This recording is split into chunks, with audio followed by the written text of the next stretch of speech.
Hello, my name is Jonathan Cruz and I'm a product marketer here at Emerson Test and Measurement. And in this video, I'm going to be showing you how you can use TestStand code adapters to use code modules written in a variety of languages.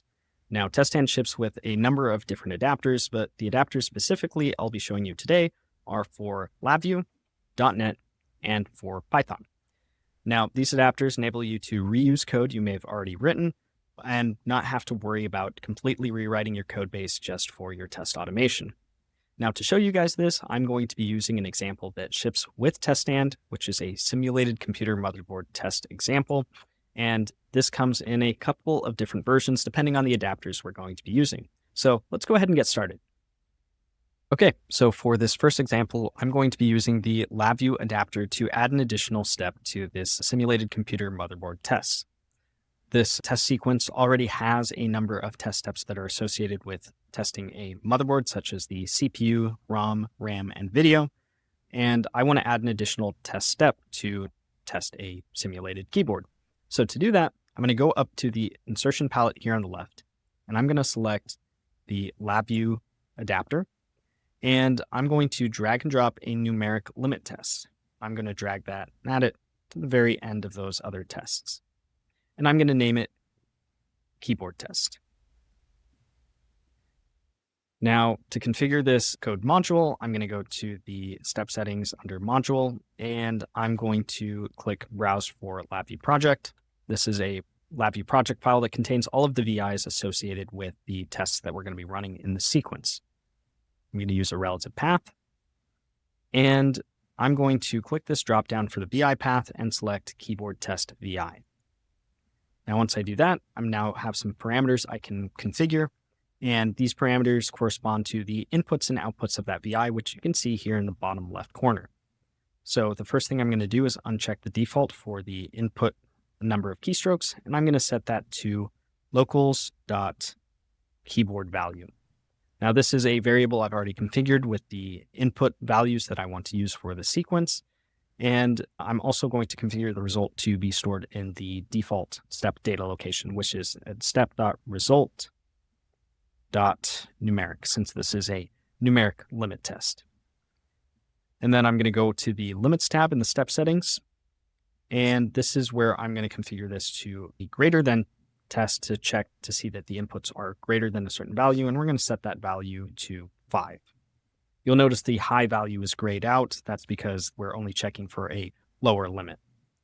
So now that that's configured, I can go ahead and run the sequence. And because this is a simulated example, it's going to pop up with a dialog that lets me choose which components pass or fail. And in this case, I just want all of the test steps to pass. So I'm going to go ahead and click OK. And once that completes, we should see that our test has passed. And if we scroll down, we can see here that for the keyboard test, it passed with a measurement of 6 input keystrokes, which is greater than that lower limit of 5. So that's why it passed. So that's how we use LabVIEW adapters to add a test step within TestStand. Next example, we're going to go over the .NET adapter. Okay, so for this second example, we're using the same simulated computer motherboard test sequence, but this one's using .NET instead of LabVIEW. So what I want to do here is we already have the test steps all set up for the tests we want to run, but I want to add a diagnostic step that's missing for if the RAM test fails. So to do that, I'm going to go to the insertion palette. I'm going to select the .NET adapter and add a pass-fail test. I'm going to name this pass-fail test RAM Diagnostics.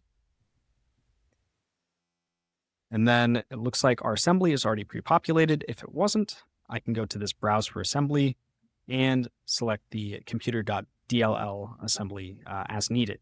In this case, I'm going to leave it alone. Now it looks like our root class is already pre-populated, so all I need to do is go to the .NET invocation. I'm going to use an existing object, and I'm going to point it to the correct object, pretty similar to how I configure parameters.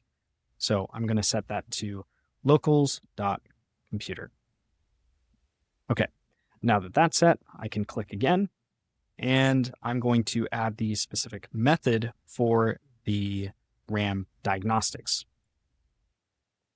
All right, and now I can configure my parameters. So I'm going to set the return value to step.result.passfail. And then I'm going to set the error parameters as well. So those will be pretty similar, step.result.error.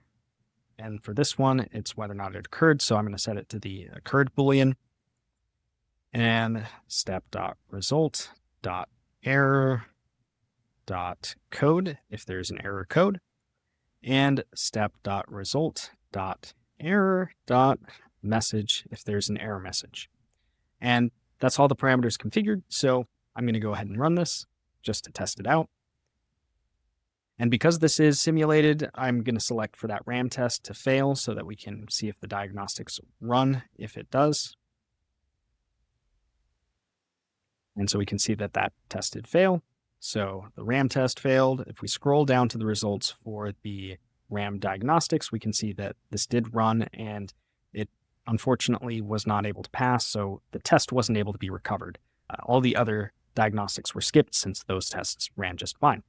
So that's how we use the .NET adapter within TestStand to add a .NET step within our sequence. So the last example we're going to go over is using Python. Okay, so here is the final example for the simulated computer motherboard test, and this one is using Python. So we're going to go into the insertion palette and select the Python adapter, and I'm going to drag and drop a pass-fail test, and what this one is going to do is test the power up of the device itself. So I'm going to call it power up test.